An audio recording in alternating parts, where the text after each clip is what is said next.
Hello and welcome to this video tutorial all about the settings section of paperwork. So what I want to do is kind of take you through the different settings areas within paperwork and kind of explain what they mean. So I'm not going to bother with user and customer portal because they're hopefully self-explanatory, and we'll go through the customer portal at a different point. Kind of want to start with organization and kind of work through from there. So um, within this area, the organization area, you have information about the organization that is using the system. So in this example, we have a organization called Panama. They're a limited company, and basically the idea is that you just fill this information in and it will then populate all of the different documents within the system. So this will be on your quotes, this will be on your booking forms, this will be on your advice notes, transfer notes, invoices, etc. So this is where that information gets populated from.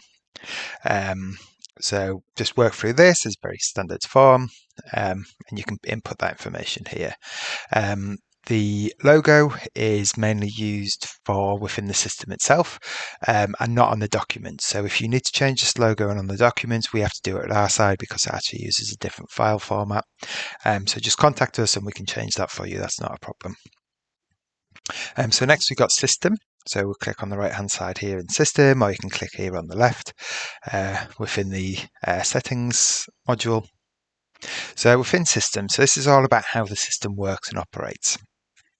So we'll go through each of these one by one and kind of explain its use. Hopefully they're self-explanatory in different areas, but it's always good to go through these.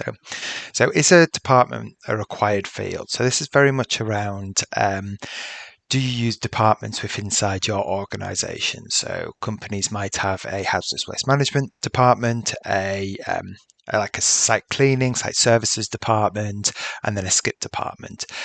If this is a required field, then if you put this on, you can click this on, and it means that everywhere that department is shown, it becomes a required field. So we don't have it on here.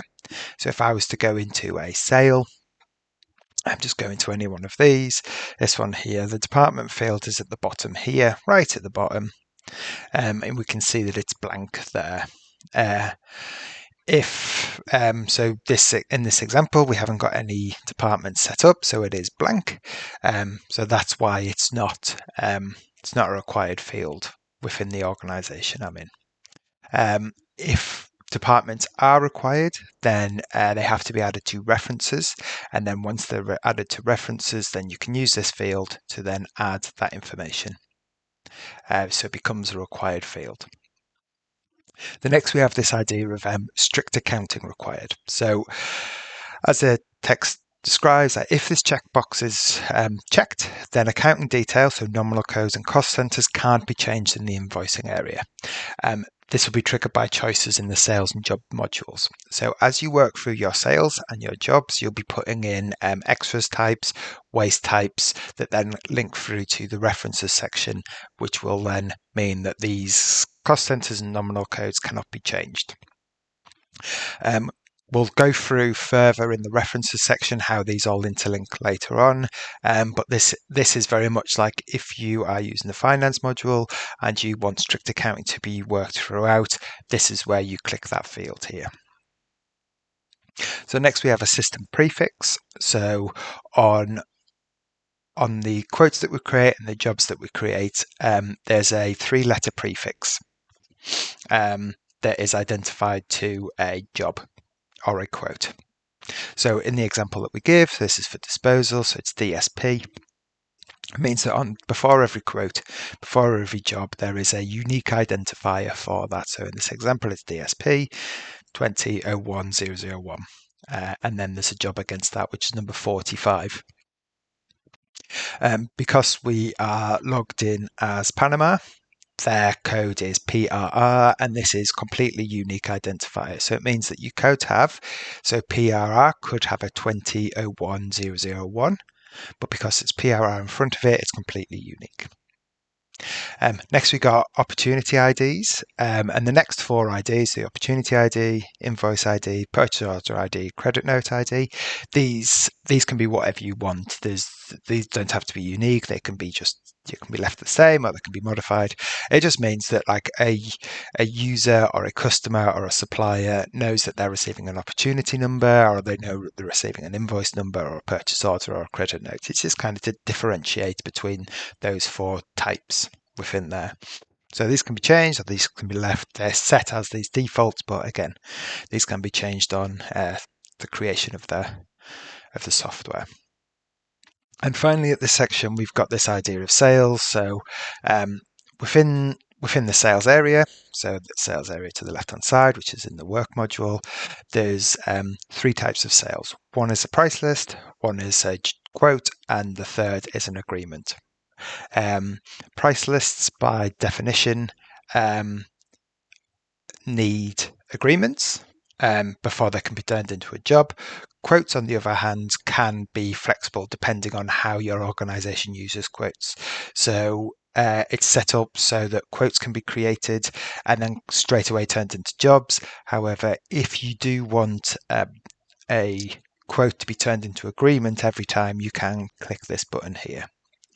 And then terms and conditions at the bottom are just terms and conditions that can be added to the bottom of quotes, and they'll be populated all the time. So this is the system section. Hopefully that kind of explains a lot of the different aspects of that. Next, we're going to the finance section. So the finance section is very much just about the finance information about your organization. So this gets added to the invoice. If you aren't using the finance modules, so invoicing and purchase orders, then this is irrelevant. But this information needs to be populated before you can use the finance module. So this is your bank account, sort code, account number, email address, and then the telephone. So the next area I want to go and talk about is the references. So I'm not going to do a deep dive of the references at the moment. That'll be on a separate tutorial because these can be quite complicated. But I kind of just show you the kind of the nuts and like the kind of oversight of the references section. So first of all, to note, there are 30 references in here at the moment at the time of recording. Some of them are read-only, and some of them are editable by you as a customer.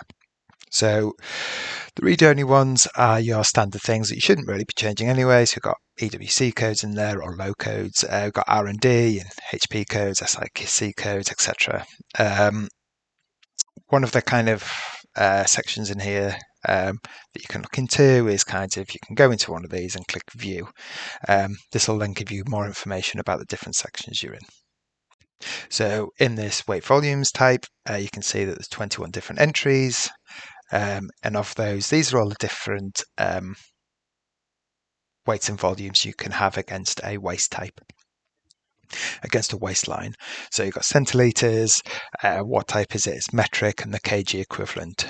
So this is important when we kind of do conversions between different weights and volumes and different metric systems, different systems between metric and imperial. So for example, we've got a gallon here. The system knows that the gallon's an imperial measurement and it's equivalent to 4.54609 kgs. So if someone was to type in 10 gallons, the system knows that that's 54.5 kilograms equivalent. So some of the sections that are really key to how this system works gets generic types put in here automatically. So for example, a key way that the system works is container types. So container types, there are a number set up. So there's 5 set up automatically. So bale, drum, IBC, loose, and skip. And then container types then join to containers. So if we go into containers, we can see that there's a 205 litre drum, a 25 litre plastic pail, and they are linked to these container types. So it just kind of gives you, these are all the drums. This is different types of drum within that drum category. Same with skip, same with bale, etc. So these can be added to by adding a container type. And these are just here so that you can, when you're creating your opportunities, your sales, your jobs, you can keep populating them up.